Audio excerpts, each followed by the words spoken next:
We are back for episode 3, the final episode in this 3-part series. Let's do a recap. We have completed the role brief, which turned into our job ad. So the hard work of attracting, whether it be for you, more candidates, more qualified candidates, or looking at diversity and maybe attracting more female candidates was on your list. However, the work doesn't end there. We now need to turn our focus to the interview stage. The interview stage is crucial for the candidate experience. This is where our candidates experience our culture, they learn more about the role in more detail, and they answer for themselves the question we raised in episode 2.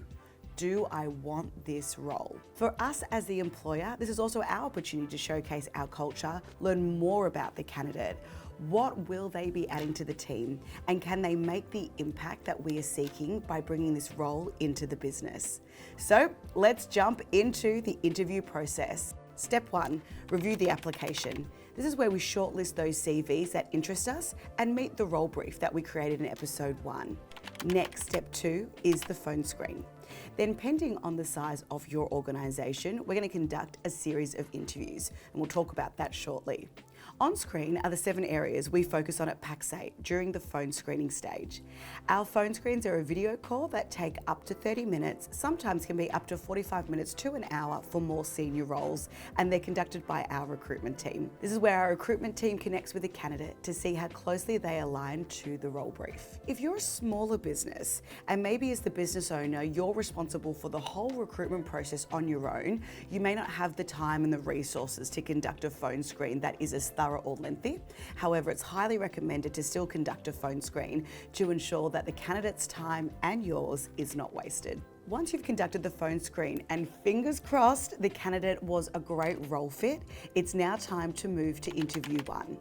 For us at Pax8, interview 1 is to deep dive into their skill set and ensure cultural alignment. The interview is done virtually for us, and we will run it between 30 to 60 minutes pending on the level of the role. Generally, the hiring manager will run this interview, and we recommend that they bring a peer or relevant department expert, someone that understands or will be impacted by this role to help assess and also help to limit bias. Successful candidates will then go on to interview 2, which at Pax8 is a technical interview. A technical interview can involve an assessment, sandbox environment, coding activity, presentation, any task or activity that's suitable to the role and allows the candidates to showcase their technical skill.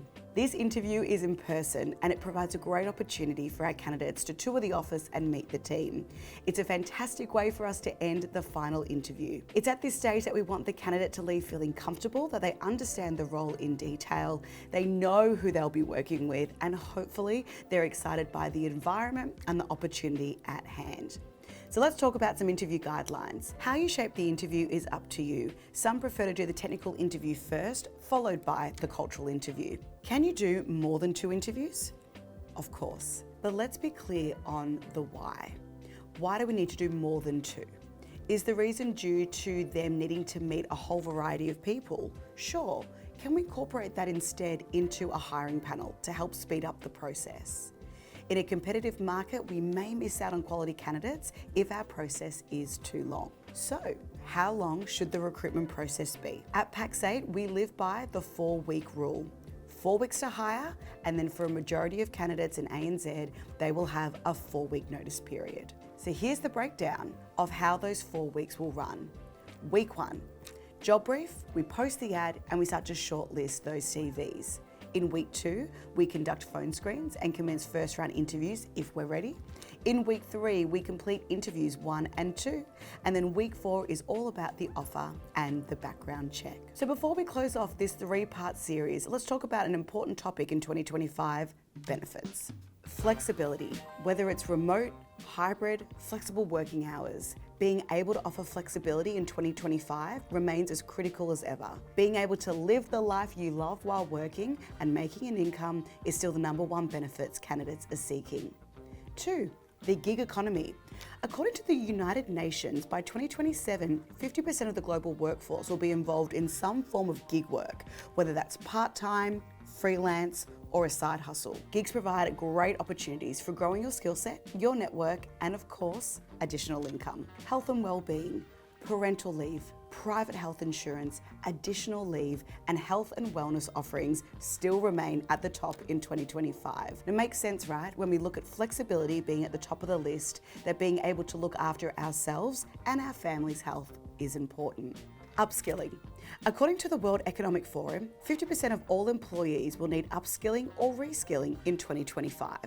It's no surprise at the top of that list is AI, automation, and machine learning. So whether it's a LinkedIn learning license, paid certifications or traineeships, even secondments, offering candidates upskilling opportunities is a big draw card.